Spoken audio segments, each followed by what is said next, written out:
Hi folks, welcome to the Prepared Homestead. This is Travis. Thank you all for stopping by to watch. Well, what an interesting news day it has been.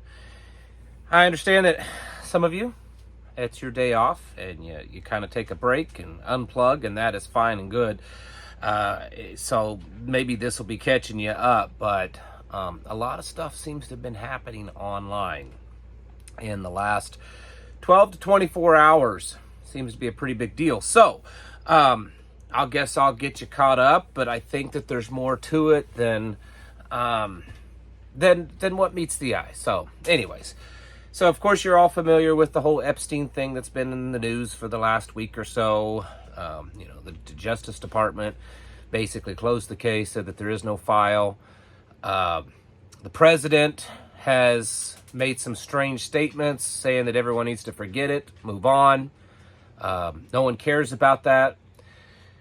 And then there's been this campaign online in the social media to try to get rid of Pam Bondi, the Attorney General. A few people kind of point and blame at maybe Kash Patel and Dan Bongino. And then in the last, 24 hours or so, there started being rumors spread around online that Dan Bongino was thinking of quitting, and that Kash Patel maybe was going to resign, and that, they need to get rid of Pam Bondi and all this kind of stuff. There was this whole big thing going on online until today. Kash Patel posted on Twitter, said that to forget and discredit any of the conspiracy theory rumors flying around about him, that he has no plans in leaving, that he is happy where he's at. And then the president himself posted a very long, lengthy post online stating that he has full support of Pam Bondi, that she's doing a great job, doing exactly what he wants her to do. And then, this is where it gets crazy, goes on to say that it's time to forget about the Epstein Files, because the Epstein Files is all fake. That it was just a big psyop created by the Clintons and the Obamas and the Bidens, and that there was no files, there wasn't anything going on other than he was just a guy that had dirty kid stuff, right? But there was no actual, all the stuff that you've been hearing for years about Epstein. He says none of it's true. It didn't happen. There is no file.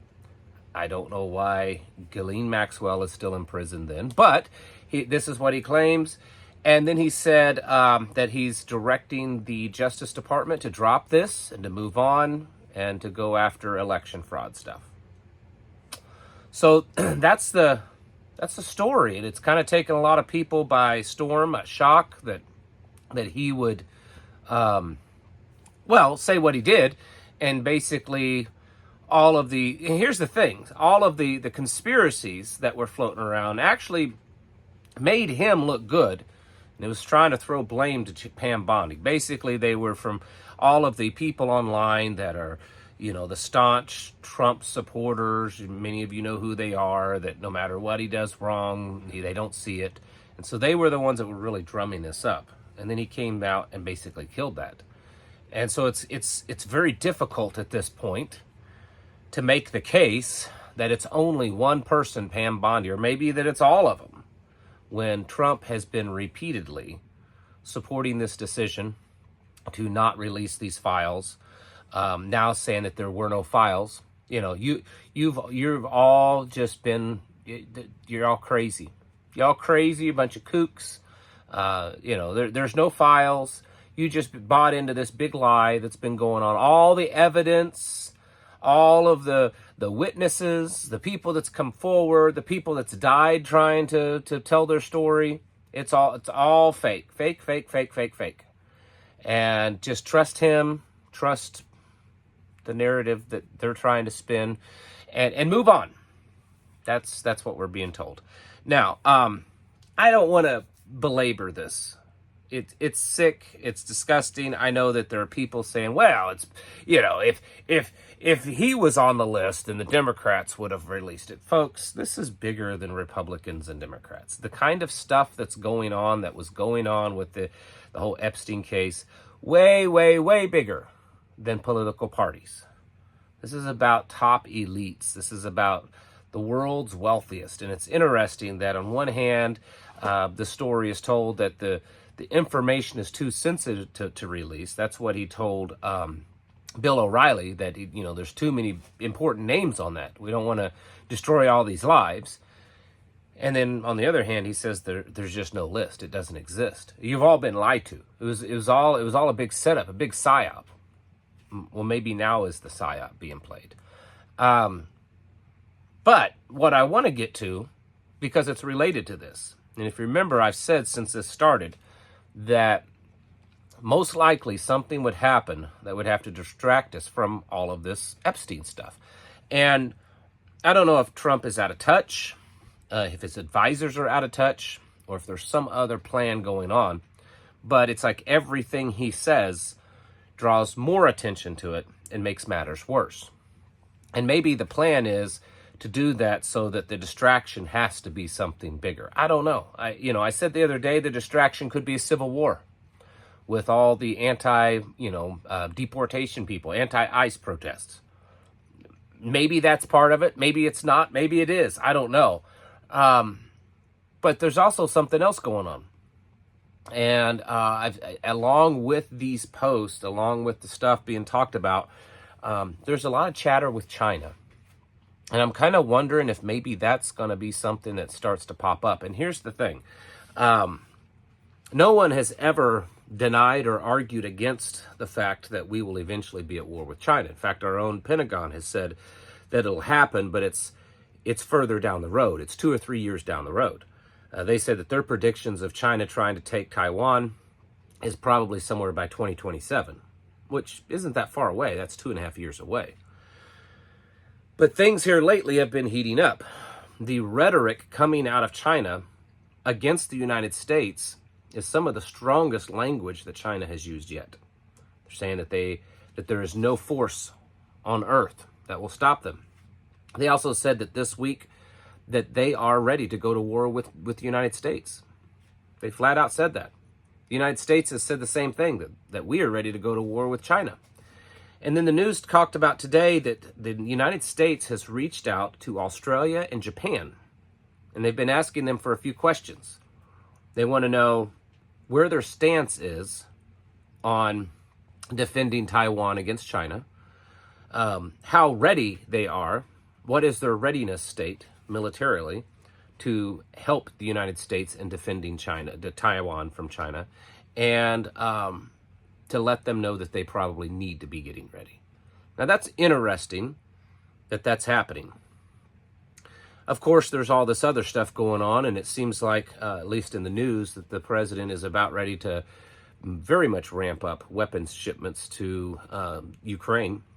Possibly, the rumor is that maybe even more than what Joe Biden sent. So are we about ready to see something pop off? I don't know. I'm not saying that I want it, but this whole Epstein thing is, I'm shocked. I wasn't even kind of seeing this one. This wasn't really on, not in the way that it is. I knew they would never release the list, but I never expected the president, Donald Trump, to come out and say the things that he's saying. During his campaign, he talked many times. He did interviews saying that one of the first things he would do would be to release the Epstein list, that was a priority of his presidency. And then now he's in office, and it's not so much just that he doesn't release it. He's telling you there never was one, and there's no explanation. There's no explanation. They're not saying that, they have all this evidence that we're going to release to show that this was just a big psyop. We've got all this evidence showing that yeah, there never was a list, there never was anything, and there was all this big psyop going on, right? They never have said, well, or there was a list and it got destroyed, and we're trying to track down and figure out where it went. They've not made that statement either. They've not explained why, if the guy really wasn't doing the things that everyone has accused him of doing, why did he have so many contacts, so many people that were his buddies? Why was it that just a couple of days before he died, he transferred a large portion of his wealth to his brother? You know, why did he even commit suicide? If supposedly the things that they claim that he didn't do, then why Ghislaine Maxwell in prison? None of it makes sense, and you all know that. So I suspect that there's something up. Either the presidency has hit its weak link and it doesn't know how to regroup, and we're starting to see the true colors that many of us thought was already there, or that there's a much bigger plan going on, and this is something that's just kind of distracting everyone. I don't know. I can tell you this China thing, that us contacting Japan and Australia and asking them how committed they are to helping us defend Taiwan, and how ready are they, and if they could go ahead and hurry up and get ready. That's a little shocking. That's a strange one. I don't know. I think that there's a lot bigger things going on right now than we all realize. And I said that the other day, and I know that that's all the time. There's always something bigger going on than what we realize. But that's not what I mean. What I mean is I think there's something really big happening. Something that is shocking. I can't pinpoint it. Some of you can laugh at me saying that. That's fine. But this is... Let's look at it this way. Let's just say that Trump is right, and that there never was an Epstein file, and it was all a big fake lie. That has to be one of the biggest psyops, biggest and well-played psyops, not just on the American people, but the world, ever. Because the whole Epstein didn't kill himself kind of thing, that has been around the world. The whole world knows that. The whole world has been involved in that. The whole world has asked questions. Even the royal family was involved in this. This is a huge, huge thing.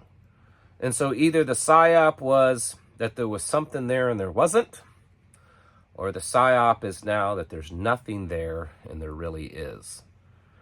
And it's almost like that, well, elites are scrambling to shut this down and cover it up. Why now?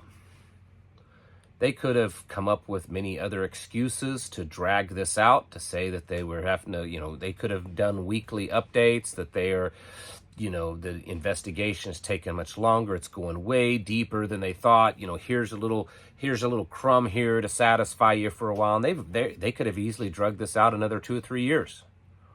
So why just abruptly do this?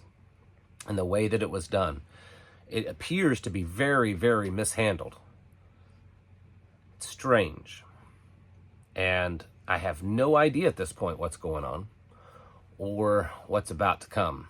But this is such a strange one that I suspect that something is going on, and we should probably really buckle down and get ready for it. Maybe nothing. I guess we'll find out in a few weeks. But there's a lot of stuff going on. I mean, the president just changed the Secretary of Defense's title to the Secretary of War. And he's wanting to call the Defense Department the Department of War. Back again like it was in World War II. You don't do that when you're pushing for peace and you're expecting to be world peace. You do that when you're expecting world war. So, yeah, I'd be doing what you can to get yourselves ready. All the things I've talked about for years, things that other people have talked about, you should certainly know by now. I would not take this lightly, because this is a strange one, and it doesn't smell right. Folks, it's time to get your houses in order and prepare yourselves mentally, physically, and spiritually. Thanks for watching. Catch you in the next video.